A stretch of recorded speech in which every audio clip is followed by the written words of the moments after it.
Aşk ve Taht çok yakında ATV'de başlıyor.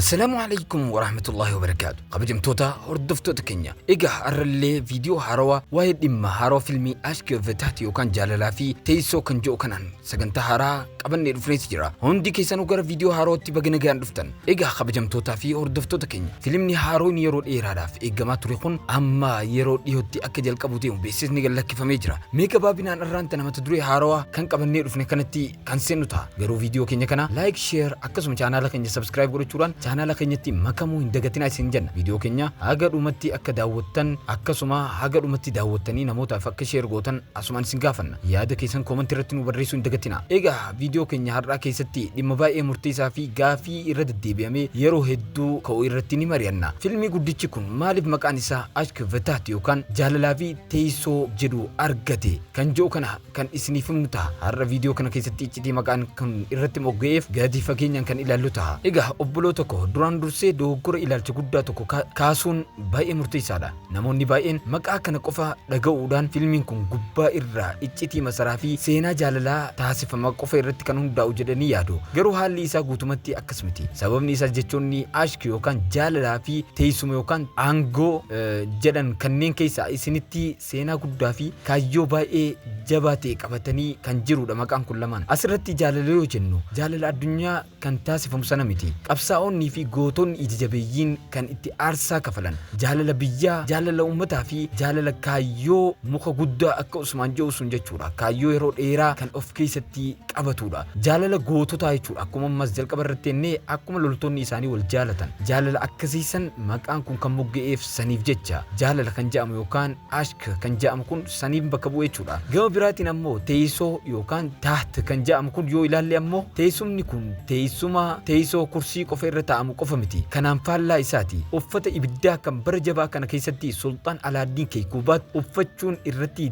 kan dirqameedha yookaan kan inni osoo hin jaalatin dirqamaan yookaan biyya bilisoomsuuf jecha kan uffatedha. Bara Mongool kallattii hundaan haleellaa isaanii uumanii fi ganuun gantummaa ol aantummaa dhuunfatee sana keessatti kan teessoo jedhamee mogga'edha. Teessumni kun gaaddidduu dhiigaa fi goraadee keessatti mootummaa baraaruu fi itti gaafatamummaa ulfaataa kan fudhatedha. Hanga daddaametti amma gadi fageenya waa'ee seenaa maqaa Ashk Vetaat yookaan jaalalaa fi teessoo jedhu kana isinitti himnee jirra jennee yaadna. Kanaan alatti gaafii yoo qabaattan koomentii irratti barreessaa. Kanumaan wal qabatee odeeffannoo ajaa'ibaa tokko kan isiniif himu jira. Egaa Mahammad Boozdaaq akkuma yeroo hunda waan haaroo qabatee as dhufuunitti bara kanallee waan haaroo qabatee dhufe. Viidiyoo kanaan dura keessatti namoonni hordoftan quba qabdan jee yaada.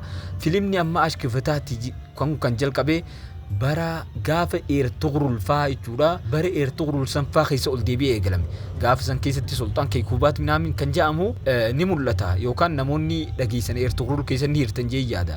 Seenaan kun bara sanitti ol deebi'a. Viidiyoo kana dura keessatti dubbanneeti ture. Bara sanitti deebi'ee ammas achumarraa gaa Mahammad Boozdaaq yoo filimni kun kan milkaa'uuf ta'e akkuma Ertugrul faadhatti jechuudha. Yeroo kana gaa aaktarallee kan ajaa'ibaati filatee akkuma kan Usmaan irratti filatee ture sanii bara kanallee nama jabaa aktara kana filateeti jira. Aktara kana hundi keessan ni beektan jee yaada. Dhiyeenyatti filima dhaaltuu jedhamu tokko dalageeti ture. Ergasii ammoo duraanillee filimoota akka Hercaay filimoota hedduu dalaguu ture inni kun jechuudha.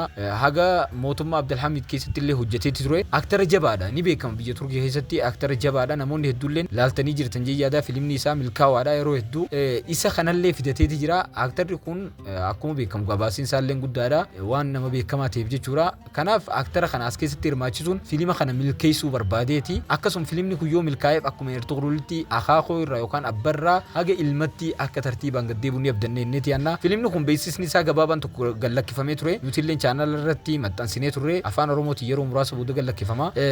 Filima san irratti yoo ilaaltan yoo beeksisa ilaaltan hedduu takka bakka oowwaadha. Haalli isaa nama hawwata. Isinoo warri beeksisa ilaaltan haalli isaa maal fakkaatettaniiti yaaddu. Yaada keessan koomentii jalatti barreessaadha. Viidiyootti aanu keessatti ammallee odeeffannoo haaroo qabannee dhufna. Viidiyoo keenya kanarraa asitti ni xumurraa. Isinoo kabajamtoota hordoftoota keenya filimni kun akkuma nuti yaanne kanatti isin biratto bareedaa ta'ee ni mul'ata. Yaada keessan koomentii jalatti barreessuu hin dagatina. Akkasuma waa'ee maqaa Ashk Vetaat jedhu kun filima kanaaf filannoo sirriidha jettanii ni yaaddu. Yaada keessan koomentii godhuu hin dagatina. Sagantaa keenya kanarraa asitti xumurra. Viidiyoo itti aanuun hamma wal arginutti nagaan nuuf turaa isin jenna.